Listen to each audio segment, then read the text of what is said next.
मैंने अपनी आंखों से देखा है। तो एक के ऊपर गिर पड़ी। मैं भी दब गई थी। सूट बूट पहने हुआ है, कोई बाबा जी वो ये सृष्टि कर चाहिए। दिन को औरत को दिखाता है और रातों को उल्टे सीधे काम करता हूँ। अब बताओ मैं इनको क्यों नहीं मानती। अगर कोई मेरे फांसी लगावे ना, परमात्मा नाम मत बोले, मैं फांसी चढ़ने के लिए तैयार हूँ। परमात्मा धरे दाम पे आ चुके हैं और वो ये समझो वो ये सृष्टि कर चाहिए। अगर उनकी एक उंगली हो जाए ना, ये पूरी सृष्टि नष्ट हो जाएगी। और कल भी ऐसा ही हुआ है। उनने कही थी, मतलब एक हाथ में बोली थी कि मतलब यहाँ विनाश होने वाला है, भीड़ हो रही है। भैया पहले आप आ गए, बहना पहले आप आ गए, लेकिन भीड़ इतनी थी, इतने जाम था और मुझे तो ऐसा लग रहा है किसी का साजिश था। ऐसा कभी नहीं हुआ है, ये पहली बार हुआ है। गिरते थे पर ऐसे कभी नहीं मरते थे। परमात्मा निकल के चले गए और पीछे फिर इधर नीचा सड़क ऊंची थी, इतने जाम।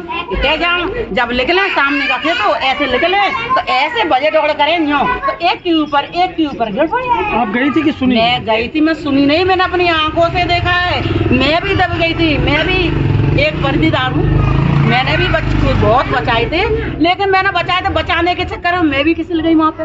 फिर किसी गई, मैंने परमात्मा को झुक के नहीं है, परमात्मा मेरी बस की बात नहीं है। अब आप संभालो, मैं तो थोड़ा आगे बढ़ गई, मैं तो अब बाहर निकल गई। मेरे पति भी गए थे, उनने भी निकाल लेते, लेकिन वो भी फंस गए। पहले मंदिर में तो हमें कुछ नहीं मिलता था, तो अब मेरी सास जाती, सास बहुत मानती थी, जब यही विराजमान थे, पुलिस की ड्यूटी करते थे और यही थे पहले।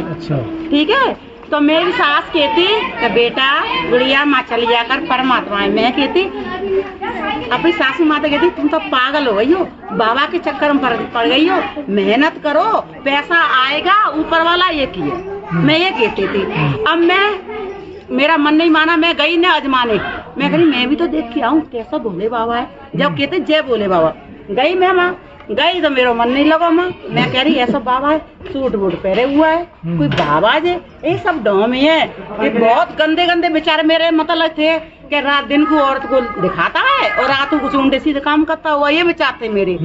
1 घंटा रही, 1 घंटा में वापस आ गई। मैं कह रही जब जानू तू मुझे अपने दर पर बुला ले। इनके पास गए, मैं गरीब बाबा, मेरा पति दारू पे तो 5 बेटी हैं, कैसे गुजारा हुआ मेरा। बोले बेटा मैं दरे राम तक कल युग में आ चुका हूँ और दुखियों के लिए आया हूँ, चिंता मत करना। अब देखो आज मेरा पति ना तो दारू पीता और कहाँ मैं दूसरे के घरों में काम करती थी। आज मैं जो सोचा मेरे राम के राजे इनके आने जाने से आज मेरी बच्ची BSc पढ़ी हुई है, B.Ed करी हुई है, 2 इनकी कृपा से मकान बन गए, अच्छे खाते मेरा घर चल रहा है। अब बताओ इनको हम क्यों नहीं माने। और देखो और चमका, देखो मेरी अपन नस की नस फट गई थी।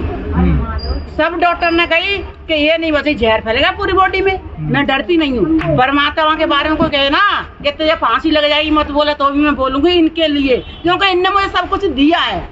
मेरी जिंदगी इनने ही बचाई है, क्योंकि पूरी बॉडी में जहर था और इनने ही मेरी जिंदगी खाती में हुआ था। मेरा दलीप ने उन्हें कही अजीब इंसान देखा है। बाबा ने कही कि जब भी तुम भोले बाबा की पूजा करते हो, भोले बाबा ने तुम्हारी पत्नी की जिंदगी दी है। पूरी बॉडी में जहर, जिसकी नाक छूट जाए कोई बच सकता है और मैं बच गई। अब बताओ मैं इनको क्यों नहीं मानू। परमात्मा का कोई कसूर नहीं, ये तो आप सही में तुम्हें यहाँ पे सब जने कह रहे हैं और तुम भाया दौड़ी करो, ये गिर जाए, इसको उठाने के चक्कर में दूसरा ही बच के आ जाए। तो उनका कसूर नहीं, कोई परमात्मा कोई कसूर नहीं परमात्मा का। और आप कितने भी सुनो, ये भी बात है, अगर कोई मेरे फांसी लगावे ना, परमात्मा नाम मत बोले, मैं फांसी चढ़ने के लिए तैयार हूँ।